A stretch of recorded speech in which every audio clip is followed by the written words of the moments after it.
चलिए अध्याय कितना है? 3। देखिए यहाँ पर अध्याय आपका हो गया, अध्याय कितना हो गया? 3। ठीक है। और चैप्टर का नाम हो गया दो चर वाले रैखिक समीकरण, यानी कि दो चर वाले रैखिक समीकरण। ध्यान दिया जाए, ये आपका चैप्टर का नाम हो गया दो चर वाले रैखिक समीकरण। ये अध्याय आपका 3 हो गया और चैप्टर का नाम हो गया दो चर वाले रैखिक समीकरण। देखिए सबसे पहली बात है कि दो चर वाले रैखिक समीकरण, ठीक है, यानी इसमें बात आ गया आपका कई गो चर का? दो चर। ठीक है, कितने चर का बात आ गया इसमें? दो चर। तो सबसे पहले हम लोग जान लेंगे कि चर होता क्या है। ठीक है, तो हम यहाँ लिख रहे हैं चर के बारे में। देखा जाए चर क्या होता है और अचर क्या होता है। ठीक है, तो चर जो होता है जिसे अंग्रेजी में हम लिखते हैं A B C D E F, है ना, डॉट डॉट डॉट कहाँ तक? J तक। इसको हम लोग चर बोलते हैं। क्या बोलते हैं? चर बोलते हैं। ठीक है, ध्यान दीजिएगा, इसको हम लोग क्या बोलते हैं? चर। इसका मान स्थिर नहीं होता है। इसका मान चर का मान स्थिर नहीं होता है, यानी इसका मान हमेशा बदलते रहता है। इसका मान स्थिर नहीं होता है, इसका मान हमेशा क्या होता रहता है? बदलते रहता है। लेकिन अगर अचर का बात किया जाए, इसका बात किया जाए अचर, तो अचर जो है हम लोग अ से अचर होता है, और ट्रिक याद कर लीजिए, अ से अंक होता है। क्या होता है?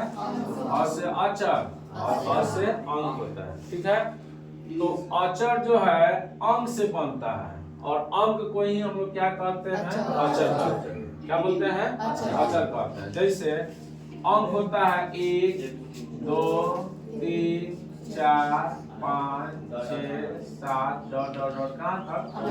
भगवान तक। क्या आप जरा सुनिएगा, इसका मान नहीं बदलता है बाबू, इसका मान ज्यों का त्यों रहता है। अक्षर का मान कभी बदलते नहीं है, ये स्थिर होते हैं, इसका मान कभी बदलता नहीं है। तो ये कंसेप्ट क्लियर हो गया, चर और अक्षर। अब जो है रैखिक समीकरण को ध्यान समझिएगा, इसमें दो चर वाले रैखिक समीकरण। दो चर वाले रैखिक समीकरण क्या होता है? एक पीछे चैप्टर में हम लोग पढ़े थे बहुपद, पॉलिनोमियल हम लोग पढ़े हुए थे, याद है आप लोगों को? बहुपद में हम लोग पढ़ाए थे कि बहुपद जो है घात के आधार पर भी बहुपद होता है, और पद के आधार पर भी बहुपद होते हैं। बताया गया था। तो कहने का मतलब है इसमें जो है ये लिखा हुआ है दो चर, तो हम पहले ये समझ लेंगे, चर अचर तो क्लियर हो गया। अब दो चर, एक चर, तीन चर क्या होता है जरा समझिएगा। देखा जाए दो चर जो होता है,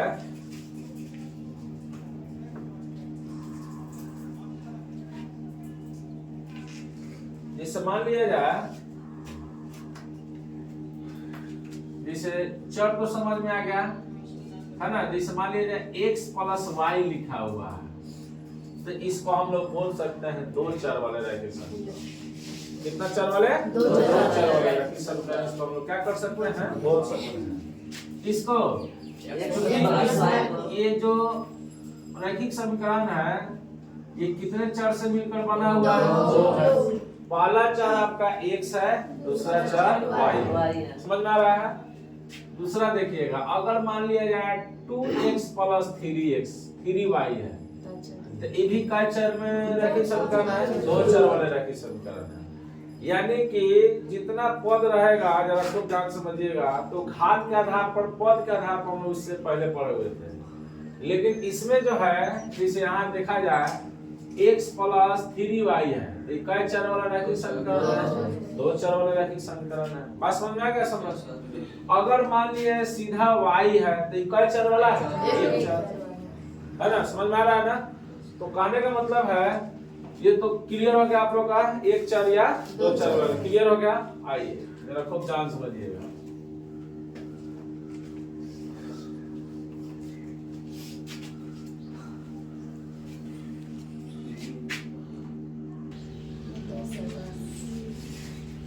देखिए दो चर एक चर तो क्लियर हो गया। अब परिभाषा में जानेंगे दो चर वाले रैखिक समीकरण का परिभाषा क्या होता है, जरा ध्यान दीजिएगा। यानी इसको हम लिख सकते हैं दो चर वाले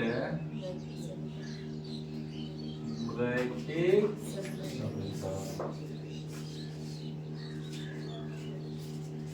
ध्यान दिया जाए। कोई भी समीकरण होता है, जरा सुनिएगा, दो चर वाले रैखिक समीकरण जो है किसको कहते हैं? तो मान लिया जाए जिस समीकरण को अगर ax plus by plus c बराबर 0, जरा खुद ध्यान समझिएगा, ax plus by plus c बराबर 0 के रूप में लिखा जाता है, उससे हम लोग कहते हैं दो चर वाले रैखिक समीकरण। कोई भी समीकरण हो अगर इसके रूप में लिखा जा रहा है तो दो चर वाले रैखिक समीकरण कहलाता है। देखिए बहुपद में और दो चर वाले रैखिक समीकरण में अंतर क्या चीज का होता है? बहुपद में बताया गया होगा, जरा सुनिएगा, कि बराबर में जीरो नहीं होता है, बताया गया था।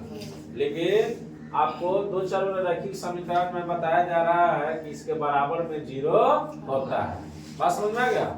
तो कोई भी समीकरण हो जिस समीकरण को ax plus by plus c बराबर 0 के रूप में हम लोग लिखते हैं, उससे हम लोग कौन समीकरण कहते हैं?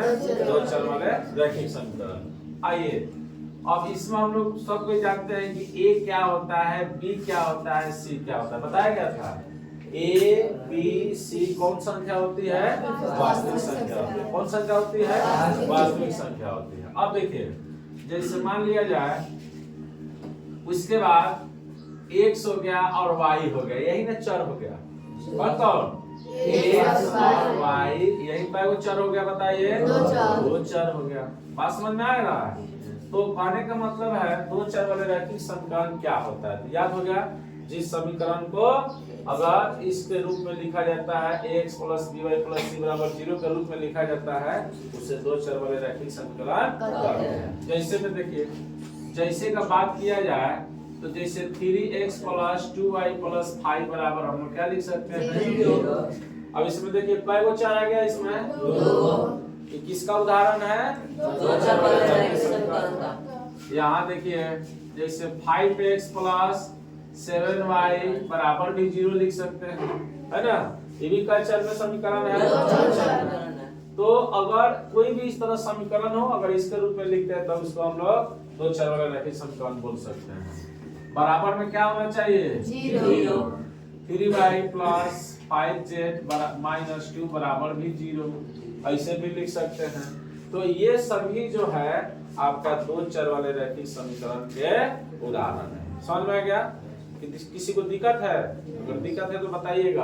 अब देखिए, हाँ बोलिए।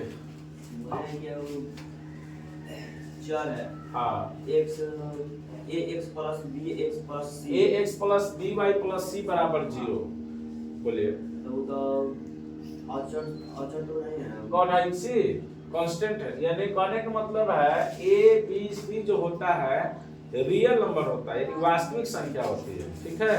इसमें आप सोच रहे हैं कि सर c का मतलब कांस्टेंट, यानी अगर कोई अचर पद रखेंगे तो अचर पद ही 2 रखिएगा, 3 रखिएगा तो परिमेय ना होता है। तो परिमेय चाहे परिमेय सभी वास्तविक संख्याएं ना होती है, तो कोई दिक्कत नहीं है, आप रख सकते हैं, कोई दिक्कत नहीं है। चलिए ध्यान दीजिएगा सब कोई। अब जो है देखा जाए, अब हम लोग पढ़ेंगे दो चर वाले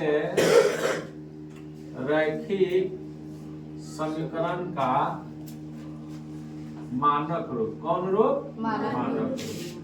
बताए थे आप लोग को मानक रूप कहिए चाहे कौन रूप कहिए, व्यापक रूप कहिए, ठीक है। आइए इसको हम लोग मानक रूप कहेंगे चाहे कौन रूप कहेंगे, व्यापक रूप। बात को समझिएगा। देखिए हम लोग द्विघात बहुपद में आप लोग बताया गया था कि कोई भी बहुपद हो या तो उसको घटते क्रम में सजा दीजिए या तो बढ़ते क्रम में सजा दीजिए, यानी सजा हुआ चीज को हम लोग मानक या व्यापक रूप कहते हैं। तो मान लिया अगर घात इधर उधर होगा, पहले ही 5 होगा, ओकरा बाद 10 होगा, ओकरा पहले 3 हो जाएगा घात, तो ये मानक रूप में नहीं है। घात जो है आपका डिसेंडिंग ऑर्डर में होना चाहिए, घटते क्रम में होना चाहिए या आपको असेंडिंग ऑर्डर में होना चाहिए चाहे बढ़ते क्रम में होना चाहिए, ठीक है। तो देखिए दो चर वाले रैखिक समीकरण का मानक रूप क्या होता है, जरा खूब ध्यान समझिएगा। इसका मानक रूप होता है a1x plus b1y plus c1 बराबर 0, ठीक है, जरा सुनिएगा। ओकरा बाद होता है a2x plus b2y plus c2 बराबर क्या होता है 0। खूब ध्यान समझिए। देखिए यह जो होता है ना, देखा जाए दो चर वाले रैखिक समीकरण कहीं लिखा रहेगा ना, दो चर वाले रैखिक समीकरण कहीं कहीं समीकरण हटा के रैखिक समीकरण युग्म में लिख देगा। युग्म में क्या लिखा हुआ रहेगा, युग्म भी लिखा हुआ रहेगा। अब युग्म क्या होता है, युग्म का मतलब होता है जोड़ा। युग्म का मतलब क्या होता है, जोड़ा। इसको पेयर बोलते हैं हम लोग अंग्रेजी में, क्या बोलते हैं, जैसे जोड़ा लगाते हैं ना, दो का एक जोड़ा होता है, अकेले होता है, होता है। 4 का कई जोड़ा होगा, 2 जोड़ा।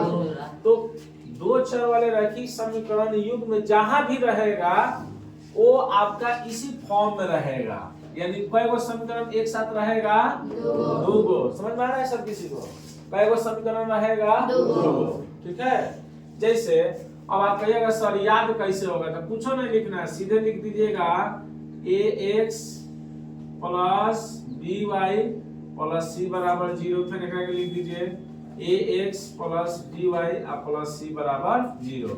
इसको याद कर लीजिए 111 और 222। मानक रूप तैयार हो गया, आगे नहीं हुआ, इसका मानक रूप तैयार हो गया। दो चर वाले रैखिक समीकरण का चाहे रैखिक समीकरण युग्म का कैसे सजा देंगे, इसका फॉर्मूला देख लिया जाए। कैसे होगा, कैसे लिखेंगे मानक रूप, ax plus by plus c बराबर 0। अच्छा, फिर ax plus by plus c बराबर 0। तो देखा जाए 111, अच्छा 111 कहाँ लिखना है, a के पास, a b c के पास, 222 लिखना है, तो 2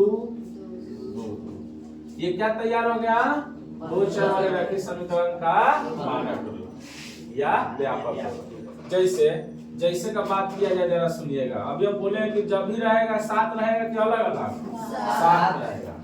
a1 क्या है, a1 का मतलब हुआ, यहाँ देखिएगा a1 का मतलब हुआ किसका गुणांक, x का गुणांक। समझ में आ रहा है बाबू, a1 का मतलब क्या हो गया, b1 का मतलब बताइए, y का गुणांक। c1 का मतलब बताइए, अचर पद है ना, यानी प्रथम समीकरण का अचर पद। क्या लिख सकते हैं हम लोग, अचर पद लिख सकते हैं। उसी तरह अगर इस समीकरण का बात किया जाए तो हम a2 को क्या लिख सकते हैं, जरा बताइए, किसका गुणांक, अच्छा x का गुणांक, यानी समीकरण 2 में किसका गुणांक, x का गुणांक। फिर b2 को क्या लिख सकते हैं, किसमें, 2 में कि 1 में, 2 में। c2 का मतलब था 2 में कि 1 में, 2 में। क्लियर हो गया। तो ये सारी बात कुल मिलाकर हम लोग दो चर वाले रैखिक समीकरण युग्म हम लोग पढ़े हैं। दो चर वाले रैखिक समीकरण पढ़ लिए, किसे कहते हैं, उसका मानक या व्यापक रूप भी हम लोग पढ़ लिए। क्लियर हो गया। इसका उदाहरण क्या होगा जरा समझिएगा। अभी तो इस भी है दो चर वाले रैखिक समीकरण, अब युग्म क्या है, समीकरण अलग है, युग्म अलग है। आइए, तो अगर खाली अगर 3x प्लस 2y प्लस 5 बराबर अगर 0 लिखा जाता है, इसको हम लोग बोल सकते हैं समीकरण। क्या बोल सकते हैं, समीकरण बोल सकते हैं बाबू, क्या बोल सकते हैं, समीकरण। लेकिन अगर इसी क्वेश्चन को अगर ऐसे लिख दिया जाए, अगर 3x प्लस 2y प्लस 5 बराबर 0 अब 5x प्लस 3y अब प्लस 7 बराबर 0, तो क्या अब इसको हम समीकरण बोल सकते हैं कि रैखिक समीकरण युग्म बोल सकते हैं? जरा बताइए क्या बोल सकते हैं? रात भर कथी कैला आवत नीनी या ऐसे ना, इसको हम क्या बोल सकते हैं?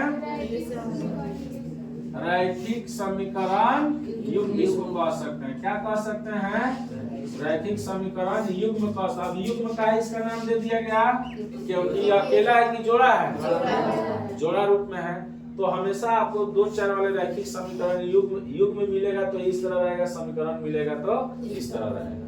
कंसेप्ट क्लियर हो गया? युग्म अलग होता है, समीकरण अलग होता है। ठीक है, सुना जाए। चलिए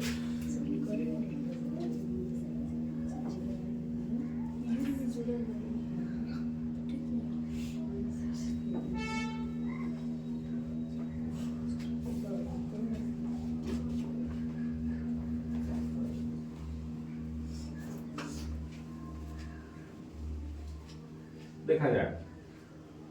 अब हम लोग अगला टॉपिक पर थोड़ा सा ध्यान देंगे। अगला टॉपिक क्या है?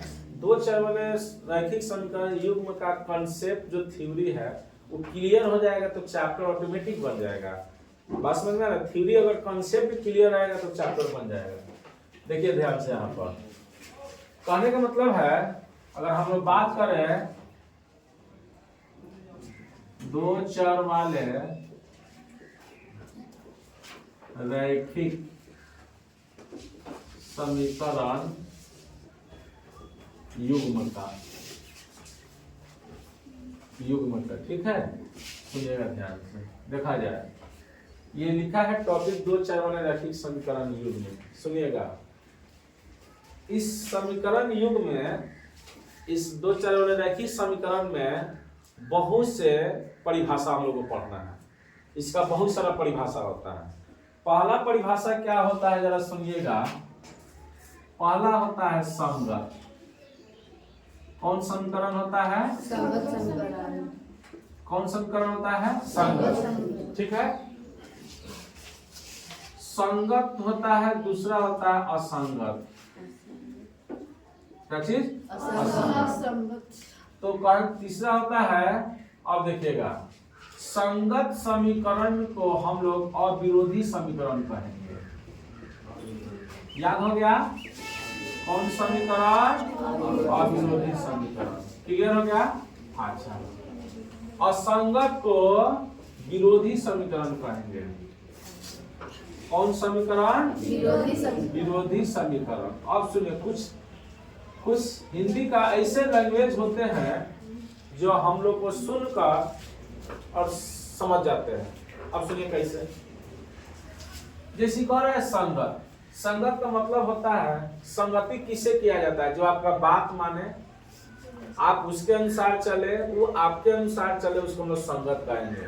तो उसको विरोधी कहेंगे कि अविरोधी कहेंगे? अविरोधी कहेंगे। जो आप हमसे झगड़ा नहीं करता है, जो हमसे अच्छा से रहता है, तो उसको अविरोधी ना कहेंगे। देखिए क्या लिखा है? असंगत। सुनिए, असंगत क्या होता है? तो असंगत कहते हैं जो हमारे साथ नहीं है। बात समझ में आ रहा है?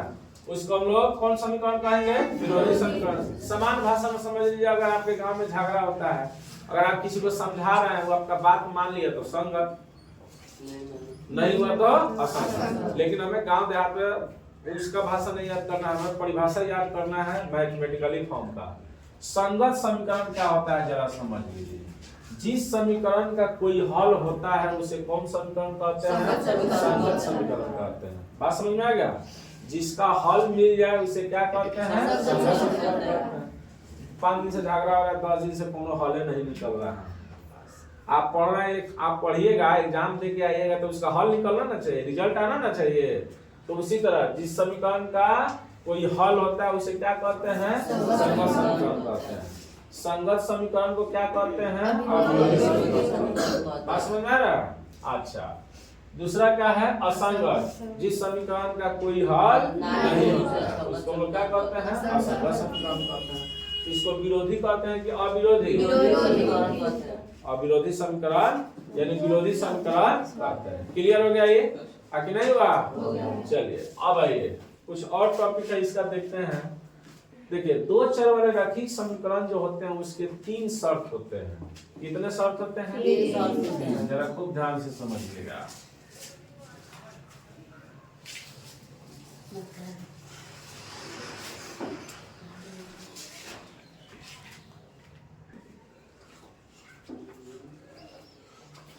चलिए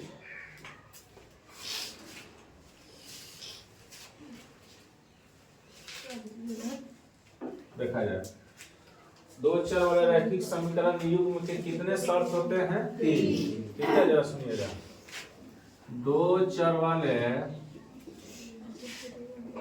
कितना चर वाले? दो दो चर चर वाले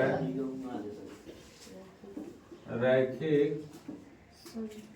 समीकरण। ठीक है दो चर वाले रैखिक समीकरण के कितने शर्त होते हैं? कितना शर्त होता है? 3। पहला शर्त जरा देखिएगा, आपको यही पर हम याद करवा देंगे, घर जाने की आवश्यकता याद करने की। देखा जाए पहला होता है अगर मान लिया जाए A1 बाटा A2 ठीक है नॉट इक्वल टू D1 बाटा D2। बात को समझिएगा, ये कंडीशन हो गया आपका पहला। अगर A1 बाटा A2 not equal to D1 बाटा D2 तो क्या होगा? बात को समझिएगा। सबसे पहले अगर ई रहेगा, ठीक है, अगर A1 बाटा A2 not equal to B1 बाटा B2, हम यहाँ लिखते हैं अगर एक नंबर में कंडीशन है A1 बाटा A2 not equal to B1 बाटा B2, तब क्या होगा जरा खूब ध्यान समझिएगा। सबसे पहले हर शर्त से 3 चीज प्राप्त होता है। कितना? 3। पहला क्या होता है जरा सुन लीजिए। पहला कहेगा कि इसका हल क्या होगा, ठीक है। दूसरा कहेगा इसे कौन समीकरण कहेंगे, ठीक है। तीसरा कहेगा इसका ग्राफ क्या होगा। यानी हम लिख रहे हैं कहेगा 2, लेकिन शर्त कितने होते हैं? 3। आइए तो सबसे पहले अगर कोई भी समीकरण इस प्रकार का अगर आपको मिल गया, क्या A1 बाटा A2 not equal to B1 बाटा B2, तो इस समीकरण निकाय का अद्वितीय हल होता है। कौन हल होता है? अद्वितीय हल होता है। अद्वितीय हल होता है, याद कर लीजिएगा। कौन हल होता है? अद्वितीय हल। इस अद्वितीय हल को हम ऐसे भी लिख सकते हैं, केवल एक हल, एक या एक हल होता है। इसको अगर ये दोनों में कहीं मिल गया, केवल एक या एक हल होता है। अगर आपको मिल गया A1 बाटा A2 not equal to B1 बाटा B2, तो समीकरण निकाय का क्या हल होगा? तो क्या होगा? अद्वितीय हल होगा। अच्छा, अद्वितीय हल हो चाहे केवल एक हल हो, लेकिन हल हो रहा है कि नहीं हो रहा है? हो रहा है। दूसरा, तो जब हल हो रहा है जरा सुनिएगा, ये तो हो गया एक नंबर का, ठीक है। दूसरा देखिए, अगर हल है तो इसे कौन समीकरण कहेंगे? संगत कहेंगे कि असंगत कहेंगे, विरोधी कहेंगे कि अविरोधी कहेंगे? तो सुनिएगा ध्यान से, इसका हल है तो हम इसको कहेंगे कौन समीकरण? संगत समीकरण। क्या कहेंगे बाबू? संगत समीकरण। इतना प्रेम से क्षमादान में कोई थोड़े समझाएगा। मैथ का तो मजाक बना दिया क्षमादान का मास्टर से, समझ लीजिए। खाली भीड़ पर लड़का सब पागल रहता है क्षमादान का। 99% विद्यार्थी जो है मैथ का बीमार है, उसको मैथ नहीं समझ में आता है, खाली भीड़ पर जाता है, मस्ती कर रहा है, एंजॉय कर रहा है। यहाँ ध्यान दिया जाए। तीसरा होता है संगत समीकरण कहते हैं। अभी हम बताएं कि संगत समीकरण को विरोधी कहेंगे कि अविरोधी? अविरोधी। क्या कहेंगे बाबू? अविरोधी। क्या कहेंगे? अविरोधी समीकरण इसे कहा जाता है। ये हो गया, हल हो गया। अब क्या पढ़ेंगे? ग्राफ। जरा सुनिएगा, इसका ग्राफ क्या होता है? इसका A1 बटा A2 not equal to B1 बटा B2। इसका ग्राफ होता है प्रतिच्छेदी। ग्राफ क्या होता है जरा बताइएगा। ग्राफ जो होता है इसका होता है क्या चीज? प्रतिच्छेदी, है ना। इसका ग्राफ कैसा होता है? प्रतिच्छेदी। अब प्रतिच्छेदी किसको कहेंगे? इसको बोलते हैं हम लोग क्या चीज? प्रतिच्छेदी। अब आइएगा, बात को समझिएगा। एक कंडीशन से कितना शर्त निकल गया? 3 गो। कै गो निकला? 3। आइए अगर एक बार और याद करवा देते हैं। A1 बटा A2 not equal to B1 बटा B2। नॉट इक्वल टू क्या हो गया? इसका मतलब है कि पहला दूसरा के बराबर नहीं है। तो इसको यानी इसको इसका हल क्या होगा? क्या हल होगा? चाहे केवल एक हल होगा। इसको कौन समीकरण कहेंगे? संगत समीकरण कहेंगे। इसको विरोधी कहेंगे कि अविरोधी कहेंगे। इसका ग्राफ क्या होगा?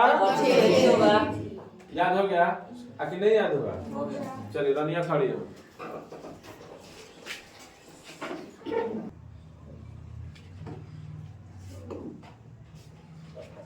दूसरा देखिए, दूसरा क्या है? दूसरा कंडीशन है